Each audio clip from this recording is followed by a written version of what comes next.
Cinema cinema नहीं होता अगर सिनेमेटोग्राफी नहीं होती या कैमरा नहीं होते। सिनेमा अपने शुरुआती दौर में इसीलिए तो मशहूर हुआ क्योंकि लोगों ने उसमें अपने जैसे चलते फिरते लोगों को देखा। इसी तरह के चमत्कारों ने सिनेमा को पॉपुलर किया। मोशन पिक्चर से पहले आई स्टिल फोटोग्राफी और इस विधा में भारत का पहला प्रसिद्ध नाम है लाला दीनदयाल, जिन्हें भारत के पहले प्रोफेशनल फोटोग्राफर के तौर पर जाना जाता है। हैदराबाद के छठे निज़ाम महबूब अली खान ने उनकी कला से प्रभावित होकर कहा था, अजब ये करते हैं तस्वीर में कमाल कमाल, उस्तादों के हैं उस्ताद लाला दीनदयाल। उन्होंने 1860 में फोटोग्राफी सीखना शुरू किया था। 1874 में उन्होंने वॉयसराय लॉर्ड नॉर्थब्रुक की तस्वीरें खींची और फिर 1875-76 में उन्होंने प्रिंस ऑफ वेल्स की शाही यात्रा की तस्वीरें ली।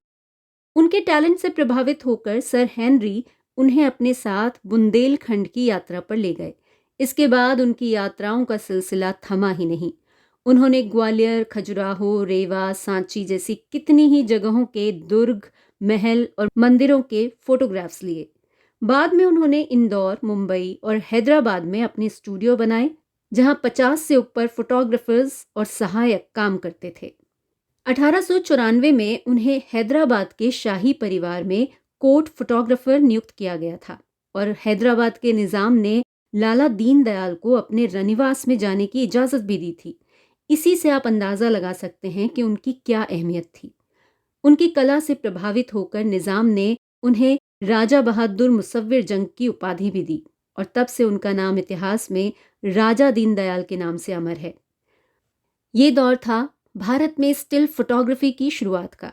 लेकिन जब लूमियर ब्रदर्स ने फिल्म बनाकर अपनी चलती फिरती तस्वीरों से दुनिया को चौंकाया, तो इत्तफाकन ये चलती फिरती तस्वीरें भारत आ गईं। इसके पीछे किस्सा ये है कि उन्होंने अपनी फिल्मों के पैकेज के साथ अपने एक एजेंट को ऑस्ट्रेलिया की तरफ भेजा था।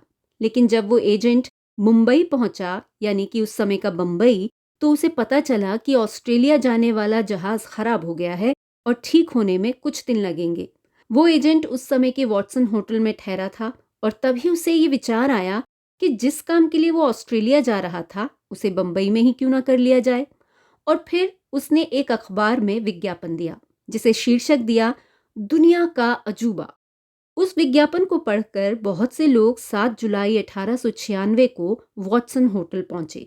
उस समय उस अजूबे को दिखाने की टिकट की कीमत रखी गई 1 रुपया, जो कि उस वक्त बहुत बड़ी रकम थी। तो आप समझ सकते हैं कि सिर्फ रईस, शौकीन या प्रोफेशनल्स ही वहां पहुंचे होंगे। लेकिन इसी तरह इत्तफाकन भारत में मोशन पिक्चर्स का पहला शो हुआ। इस शो को देखने बंबई के एक फोटोग्राफर हरिश्चंद्र सखाराम भटावड़ेकर भी गए थे। एच.एस. भटावड़ेकर, जिन्हें प्यार से सावे दादा कहा जाता है, उनका जन्म 15 मार्च 1868 में मुंबई में हुआ था। उन्होंने अपने करियर की शुरुआत की थी एक प्रोफेशनल पोर्ट्रेट फोटोग्राफर के रूप में।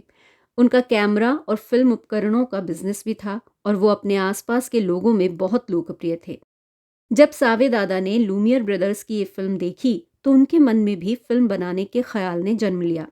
उनका मुंबई में एक स्टूडियो था और फिर सिर्फ 2 साल बाद उन्होंने लंदन से लूमियर सिनेमेटोग्राफ खरीदा, जो 3-in-1 इंस्ट्रूमेंट था। उसमें मूवी कैमरा और प्रोजेक्टर के साथ साथ प्रोसेसिंग मशीन भी थी।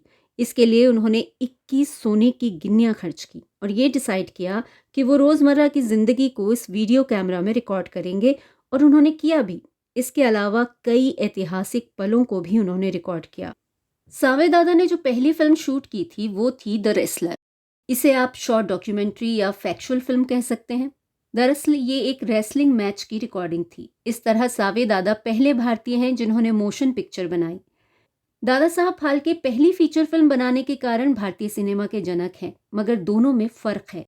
फीचर फिल्म के लिए प्रॉपर कहानी लिखी जाती है, स्क्रीन प्ले होता है, कलाकारों की उनके गेटअप और मेकअप की ज़रूरत होती है। ये सब किया दादा साहब फाल्के ने पहली भारतीय फीचर फिल्म राजा हरिश्चंद्र बनाकर।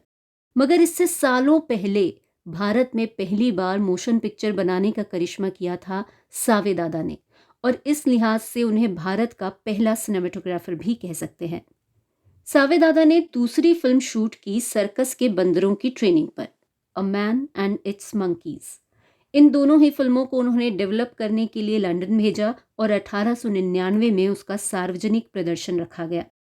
ये शो भारत का अपना पहला मोशन पिक्चर शो था। इसके बाद सावेदादा ने बहुत सी फिल्में बनाई। Renovation of Parsi fire temple जैसी फिल्मों के अलावा कई बड़े इवेंट्स कवर करने का कीर्तिमान भी उनके नाम दर्ज है। 1901 में जब R.P. परांजपे कैम्ब्रिज विश्वविद्यालय से मैथ्स में हाईएस्ट मार्क्स लेकर भारत लौटे तो बंदरगाह पर उनके स्वागत के जश्न को सावेदादा ने अपने कैमरा से शूट किया। इसे भारत की पहली न्यूज़ रील माना जाता है। 1903 में जब दिल्ली के कोरोनेशन पार्क में एडवर्ड सेवेंथ के राज्याभिषेक के लिए दिल्ली दरबार का आयोजन हुआ तो उन्होंने उस समारोह को भी कवर किया।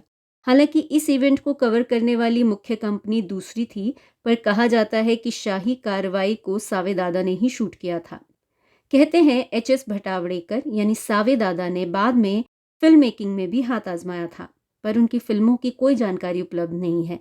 बाद में उन्होंने मुंबई में गेटी थिएटर खरीदा और आखिरी समय तक उसका कामकाज देखते रहे। 20 फरवरी 1958 को उनका निधन हुआ। H.S. भटावड़ेकर पहले डॉक्यूमेंट्री फिल्म मेकर थे। पहली न्यूज़ रील उन्होंने बनाई और इन्हीं कारणों से फिल्म इतिहास में उनका नाम उन हस्तियों में शामिल किया जाता है जिन्होंने भारतीय सिनेमा की नींव रखी और दूसरों के लिए राहें खोली।